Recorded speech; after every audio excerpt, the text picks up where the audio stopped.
હાલો મિત્રો, કોઈને જો આંબા આવા થઈ ગયા હોય ને કેળ ન કાઢતી હોય, હા ઓલા ડાળા જેવા થઈ ગયા હોય તો આવી રીતના કાપી નાખવાને. જો આમ આ બધા હોય ને માથે આવા, કેમ કે આને કાંઈ આ છે ને આ આંબાને સૂંઘી દે. જો આખવા આ જરાય આંબાને વધવા ન દે ને કેળ નવી ન નિહરવા દે.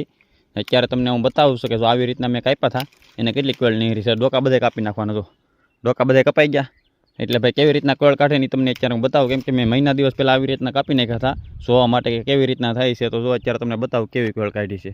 મિત્રો તો જો અમે મહિના દિવસ પહેલાં આવી રીતના ડોકા કાપ્યા હતા. બધે જો કાપેલા છે ડોકા. આમ જો બધા ડોકા કાપેલા છે, એક જગ્યાએ એવું નથી ડોકા નથી કાપેલા. જો બધા ડોકા કાપેલા છે, અહીંયા બધા ડોકા કાપેલા છે. ને અત્યારે તમે જોઈ શકો છો જો કેવી કેળ ફૂટી ગઈ. જો કે ભાઈ આવી રીતના કરી નાખો ને તો ભાઈ આંબા ફૂટે, બાકી તો તમારે જરાય આંબા નહીં ફૂટે જરાય. એટલે આવી રીતના જો ભાઈ કેળ બધે કાઢી ગયું. આ બધી કેળ છે, જો અહીંયા બધે કેળ છે. જો આ બધી જો આ બધી કેળ છે ભાઈ. એટલે કોઈ મિત્રને આવી રીતના હોય તો આવી રીતના ભાઈ કાપી શકો છો તમે. જો ભાઈ પછી એમ નહીં કહેતા કે ભાઈ આંબો ફૂકાઈ ગયો ભાઈ, કેમ કે ભાઈ આ તો રિક્સવાળું છે. બધું થઈ જાય તો થઈ જાય ભાઈ. ગરમ આંબાને ભાઈ કાંઈ ન થયું હોય તો ફૂકાઈ ગયો હોય તો ભાઈ નામ આવે કે ભાઈ તમે કીધું હતું ને કાપી નાખો.